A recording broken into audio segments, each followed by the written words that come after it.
두 번째는 마음입니다. 마음은 사람의 인격과 성품을 담는 그릇입니다. 그릇은 깨끗해야 음식을 담을 수 있습니다. 하나님께 쓰임받는 그릇이 되기 위해서는 충심으로 통회하는 마음이 있어야 합니다. 시편 66편 18절에 보면 내가 나의 마음에 죄악을 품었더라면 주께서 듣지 아니하시리라고 하였습니다. 그러므로 죄는 마음그릇 안에 담아두지 마시고 자복하고 통회하시기를 바랍니다.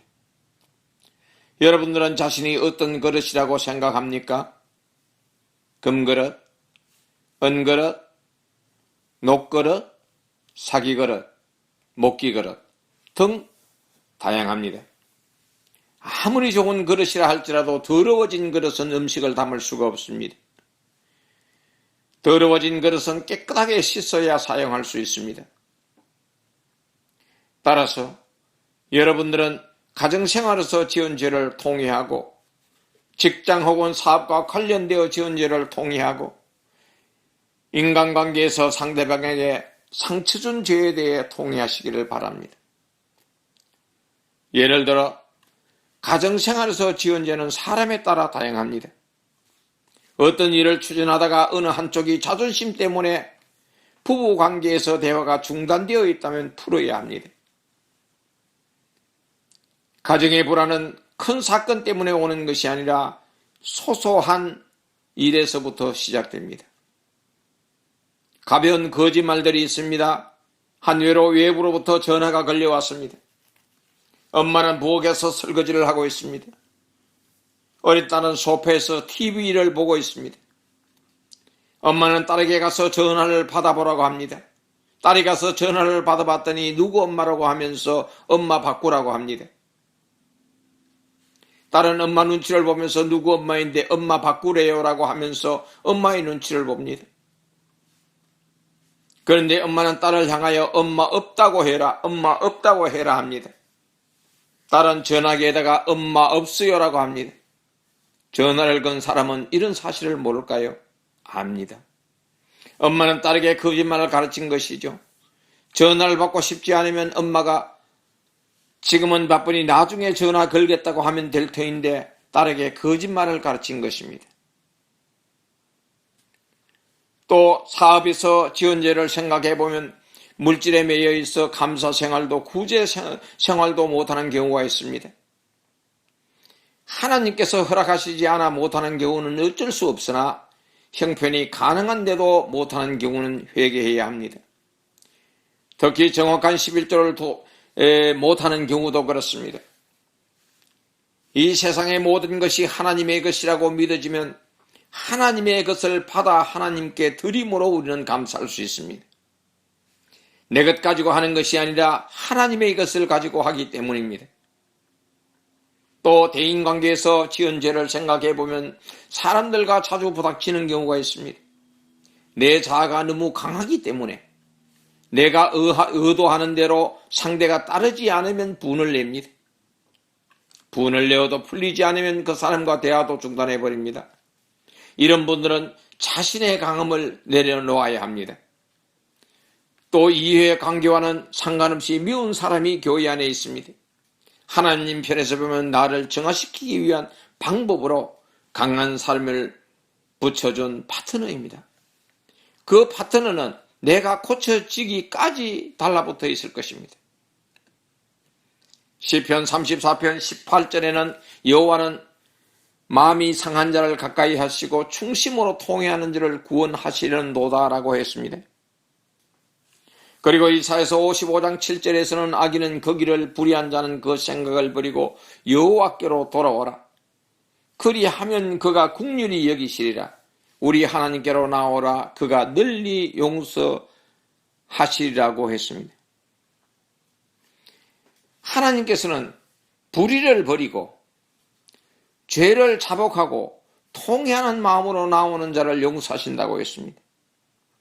과거에 어떤 죄를 지었던 하나님께 나와서 회개하시면 죄 용서함을 받습니다.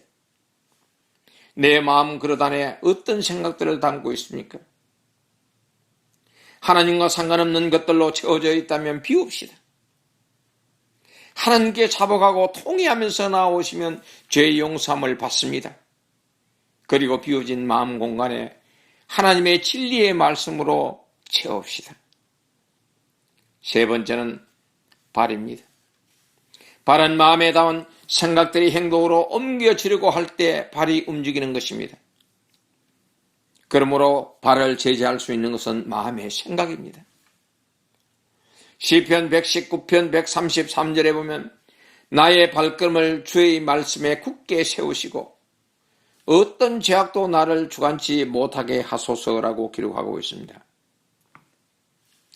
죄악이 나를 주장하지 못하게 하는 방법은 나의 걸음마다 주의 말씀 위에 나를 굳게 세우는 것입니다. 그렇지 않으면 세상 유혹에 넘어집니다. 사랑하는 여러분, 지금까지 살아오는 동안 눈으로 지은 죄, 마음으로 지은 죄, 발로 지은 죄를 회개합시다. 그리고 이후 시간이라도 잡음죄는 여러분의 삶 속에서 다양한 통로로 들어올 수 있습니다. 하나님 말씀에 자신을 굳게 세우시고 죄악이 여러분들을 주장하지 못하도록 늘 깨어 살아갑시다.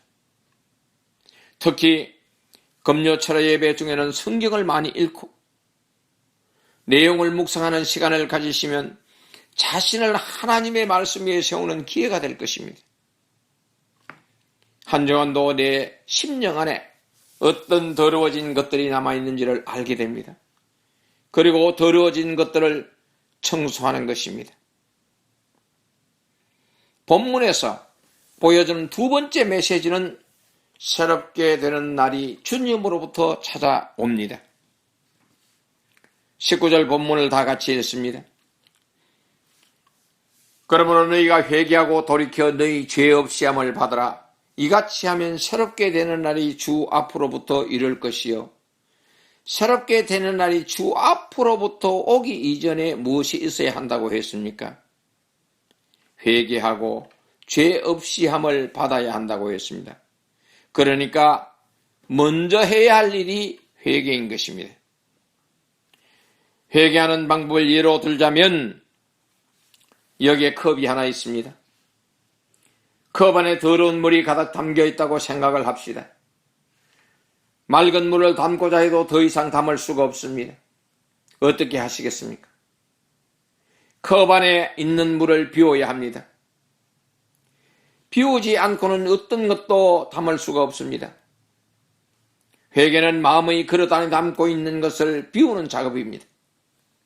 비워야 할 세 가지 각 사람에게 있습니다. 욕망을 비우고 교만을 비우고 탐욕을 비우는 것입니다.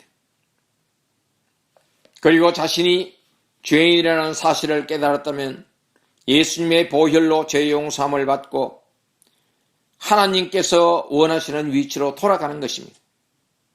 돌아갈 때는 용서함을 받은 깨끗한 상태로 돌아가는 것입니다.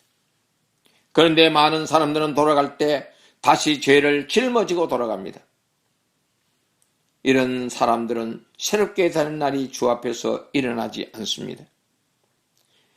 본문에서는 새롭게 되는 날이라고 했을 때는 예수 안에서 기쁨으로 살아가는 날이 경험되어지는 날들입니다.